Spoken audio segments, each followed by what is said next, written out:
Good morning. This is your first day of notes for geometry. I encourage you to pause this video, take time to write down the things that you need to write down for your notebook. And I'm going to underline definitions that you need to know with this yellow color, so they'll be easy for you to spot.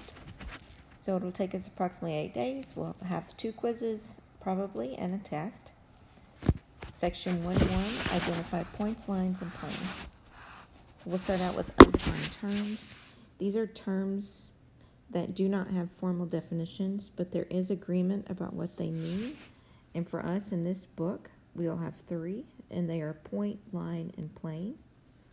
So even though point doesn't have a great definition, it's understood to be something that has no dimension, like no length and no width. It's just a location. And we represent it by a dot, and we name it by a capital letter. So in this example, this dot P is called point P. And if we wanted to name it or talk about it, we would just do a capital P, and that would be understood to be point P. Okay, the second definition that you should know is line. It's also one of those undefined terms. A line has one dimension, length. It's represented by a line with 2 arrowheads, but it extends infinitely without end. It is named by any 2 points on the line with a line symbol above them, or by a lowercase letter. So for this example, I've drawn a blue line here for you with the arrowheads on the end. I have 5 points on it, A, B, C, D, and E. And off to the side, I have this little lowercase m. M is not a point on that line. It's just a lowercase letter that could be used to name the line really quickly. So down here, I've given you several names that we might use to name this line if we wanted to talk about it. All we need to do is choose any 2 points on the line. So I have chosen AB, and I've used the line symbol above it. Very important. Line CE, or I could simply call it quickly line M, no line symbol, or I could use AD or EB or any combination of 2 points on that line. At the top of this slide, I've written an important statement. Through any 2 points, there is exactly 1 line. So all we need to know that a line exists is that there are 2 points. Plane is the last undefined term. It is something that has 2 dimensions, length and width. It's represented by a shape that looks like a floor or a wall. It extends infinitely without end. And it's named by using any 3 non-collinear points on the plane, or by using a capital letter. And I've underlined that word non-collinear. I'll be coming back to that in a second and defining it for you. Okay, so our book will use sort of this parallelogram shape, sort of looking like a floor or a wall. If they want to show you a plane, and it's not just this spot here. A plane extends infinitely, we wrote, in all directions. So it extends along its whole length and along its whole width. So a plane is a huge, flat surface that extends infinitely forever. And this particular plane, we've put 5 points on it, A, B, C, D, and E. 3 of those points are on the same line. In geometry, when we want to say that things are on the same line, we say that they are collinear. Collinear. Points are points on the same line. So you have the root word line here. And the prefix co means same. So if you're co-workers, you're workers that work at the same place. Cohabitants are people that live in the same habitat or the same house. So we can use what we know about grammar and prefixes to help us with definitions. So collinear points are on the same line. So A, B, and C are collinear. We cannot use those to name that plane. So this is not okay, because A, B, and C are collinear. Sorry, let me add some commas there. So we can't name it ABC. That's why that's not allowed right there, because they are collinear. And when we wrote down the definition on the other page, we wrote they needed to be 3 non-collinear points. So pretty much, I can choose any combination of points A, B, C, D, and E. Those are all the points on this plane, and I can write them down in any combination I want. So I've written several here that are all okay ways to name this plane. Now T is special. T does not have a dot beside it. T is not a point. T is the special way, the quick way we have to name the plane, just with that capital letter. So since T is special, I can name it quickly plane T. I cannot name the plane in any way using T, such as A, B, T, because T is not a point. So that's what all that means. All right, I forgot to include this vocabulary word, but I mentioned it in the plane's definition, non-collinear. So it's got that whole word we just discussed, collinear, but it's got the prefix non in front of it. So if collinear points are points on the same line, non-collinear points are points that are not on the same line. So that was why we couldn't use ABC as a way to name it, because those are collinear, and we have to use 3 non-collinear points. Okay, here's another important statement about planes. Through any 3 non-collinear points, there is exactly 1 plane. And that's why we can use 3 non-collinear points to name our plane, because to get exactly 1 plane, we just need 3 points that are not on the same line. And if you're watching this and taking careful notes, I'd like for you to ask me tomorrow how many planes exist through any 3 collinear points. Okay, so new definition, coplanar points. Sounds a lot like collinear points. So let's use that same technique we used earlier. Coplanar, the root word for coplanar is plane. So coplanar must be same plane, because collinear had a root word of line. With that prefix of co, it meant points on the same line. So for coplanar, it means points on the same plane. So let's use what we know about definitions and what we've already experienced so far. If coplanar points are points that are on the same plane, what do we think non-coplanar points would be? What does this prefix non do? It makes them be points that are not on the same plane, because it means not coplanar.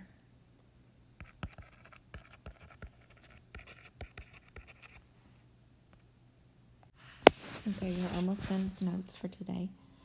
Defined terms are terms that can be described using known words such as point, line, and plane. So we're going to use those undefined terms to help us now to write definitions for other words. So here we're given line AB, and I've drawn a picture of line AB. We can call it line AB, or we can use symbols, AB line symbol above it, using A and B, 2 points on that line. We can use what we know about points and lines to help us to define segment AB, which we can write that way, or we can write it quickly with symbols. Segment AB consists of endpoints. If you'll watch here in the picture, endpoints A and endpoints B, and all the points on the line that are between A and B. So just from A to B, that's segment AB. Okay. Now we can name segment AB using the points A and B. We have to use those 2 points, and we can put them in the other order though. But we have to name it using the endpoints. Let me see, let's write name segments using the endpoints.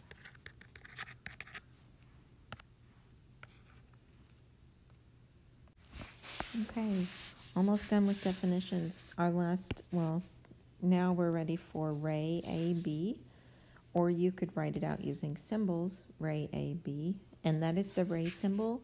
It is just an arrow that points to the right. That arrow doesn't mean the ray is going to the right, that's just the ray symbol. So it always points to the right. It consists of endpoint A and all the points on line AB that lie on the same side of A as B. That sounds a little confusing. Let's see what we're talking about here.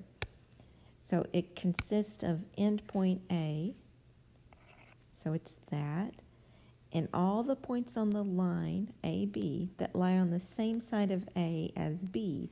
Okay, well, B's over here on this right side of A, and it said it was all the points on the line that are on the same side as B. So that's ray AB. Rays have starting points, and they go in one direction, just like the sun's rays. If you have the sun, the rays from the sun start from the sun and go outward to space.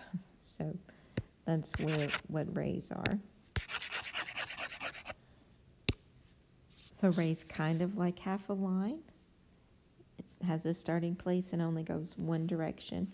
So if we wanted to name it, you always name it by starting with the end point, and you choose one of the points that goes in that direction. So it's important that we start with the end point. You can kind of see, we won't put little points here in our ray symbol, but there's our end point A, and then we went toward B. Take that end point off because we don't do that. So if I have this ray here, let's actually make it go this way.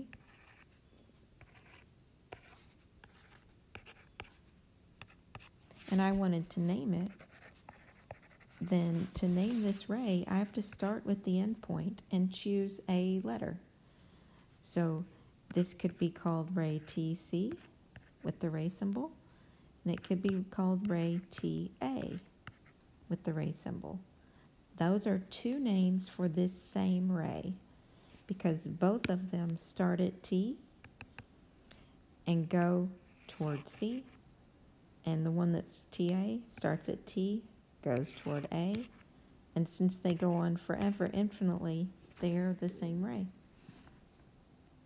What we cannot do is we cannot name it this way. It's not ray CT. Why not? Because ray CT starts at C and goes infinitely toward T. That's very different. Okay. Definition, opposite rays. So if point, actually I wrote the definition down here. Opposite rays are two rays with the same endpoint that go in opposite directions. Two rays with the same endpoint that go in opposite directions. And up here, if you'll follow me up here, this is where I discuss what opposite rays actually are. So I got a little out of order. So up here's where I actually discuss it. So here's your picture. You have a line. And what are they telling us here? They say if point C lies on line AB between point A and point B. Well, let's put A and B on here. So there's line AB, And it said point C lies on AB between A and B. So C is out here somewhere in between A and B. Whoops.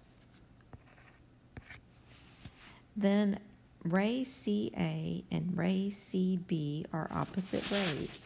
Well, let's look at them and see what that looks like.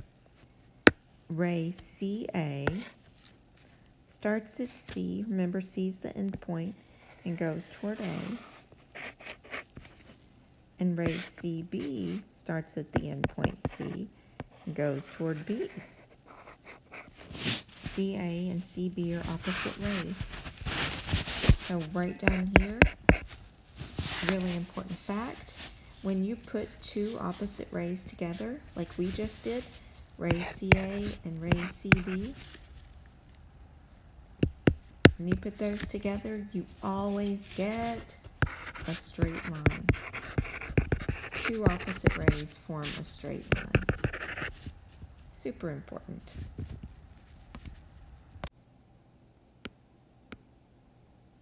All right, last definition, intersection. Two or more geometric figures intersect if they have one or more points in common. So if we have a line here and a line here, and the only point I want to talk about is this point E. In our book, if we don't put a dot right here, but we put E at the spot where something's crossing, then our book is understood to mean that E is that point of intersection. E is that point where they cross. Our book just does not put a dot there or a point there. So point E is the intersection of these two lines.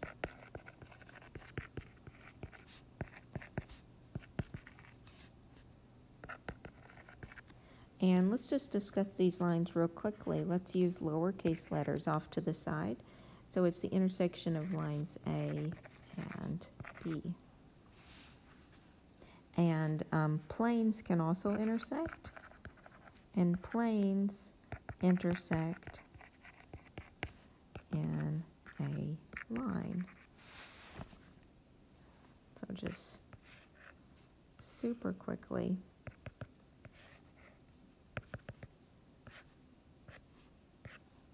I've drawn a box here.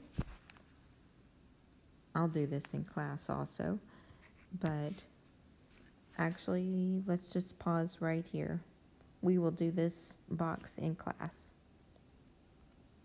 Please come with your questions tomorrow over the things that we've talked about. Please don't stress over what you've written. You're getting the note-taking out of the way so that we can talk about these notes and learn from them and do some examples. So I expect you to come with some questions. Please don't feel stressed if you have questions about what you've learned today. Okay, see you tomorrow.